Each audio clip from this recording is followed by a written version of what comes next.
படிக்கிட்டு தான் போகணும். நம்ம பஸ்ஸில் ஏறினோம்னா எப்படியாவது உள்ளே போயிட்டு தான் போகணும். கொஞ்சம் தான் வந்து பாதியில் போகிறதுக்கு தான் கொஞ்சம் போகணும். அது மாதிரிலாம் ஏறக்கூடாதுடா.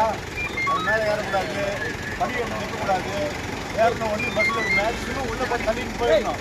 எப்படி ஏறினீங்களா அவ்வளோதான்டா. இதே மாதிரி இருந்தீங்கன்னா நீங்கள் வந்து என்ன நினைக்கிறீங்க அதை அச்சீவ் பண்ணலாம். நம்ம வந்து அதுதான் நம்ம பெற்றோர் என்ன நினைக்கிறாங்க, நம்ம படித்து நம்ம பெரியார் ஆகணும், டாக்டர் ஆகும், கலெக்டர் ஆகும், இன்ஜினியர் ஆகும், இல்லை வாத்தியார் ஆகும், போலீஸ் ஆகும், ஏதோ ஒரு நினைச்சு அனுப்புகிறாங்க. நீங்கள் இது மாதிரி ஃபுட்பால் சொன்னீங்கன்னா அப்புறம் எப்படி ஆகுறது? ஏதாவது அடிபட்டுச்சுன்னா நம்ம என்ன ஸ்டேஜுக்கு போகணும்னு தெரியாதுடா. கை காலையில் அடிப்படும், தலையில் அடிப்படும்.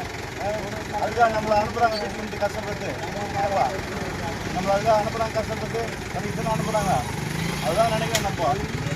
நம்ம அப்பா அம்மா தான் நம்மளுக்கு கொஞ்சம் துணி போகிறது ஃப்ரெண்டு கையில் வச்சாங்கன்னா அது பெருசு கிடையாது நம்மளுக்கு. நம்ம அப்பா அம்மா எவ்வளோ நம்ம கஷ்டப்பட்டு படிக்க வைக்கிறாங்க, அதுதான் உணர்ந்து படிக்கணும். ஏறின உடனே மேலே படிக்கிட்டு தூங்கக்கூடாது, மேலே போயிடணும், மேலே ஏறக்கூடாது. அதெல்லாம் வந்து தவறான ஹேபிட்டு. என்ன ஸ்கூலில் நல்லா இதெல்லாம் சொல்லி தராங்க, வீட்டில் ஸ்கூல் சொல்லி தராங்கல்ல. அதுதான் நம்ம ஃப்ரெண்ட்ஸுக்கெல்லாம் இன்றைக்கி அப்படி கிடையாது. அவன் கட்டிட்டு உள்ளே ஓட்டுவான், நீ மாட்டிப்பேன். சரிங்களா? அதெல்லாம் போகக்கூடாது. பஸ்ஸில் ஏறின உடனே உள்ளே போயிடணும். அழகாக உட்காந்துட்டு இடம் கட்டா உட்காந்து புக்கு படிச்சுட்டு போங்க. இல்லையா? அழகாக உட்காந்துட்டு அதெல்லாம் போயிடணும். சரியா? உடனே எல்லாம் போகக்கூடாது. சரியா? அடுத்த முறை பிடிச்சோம்னா வச்சுக்கா ஸ்டேஷனுக்கு தான் கூப்பிட்டு போயிடுவோங்க.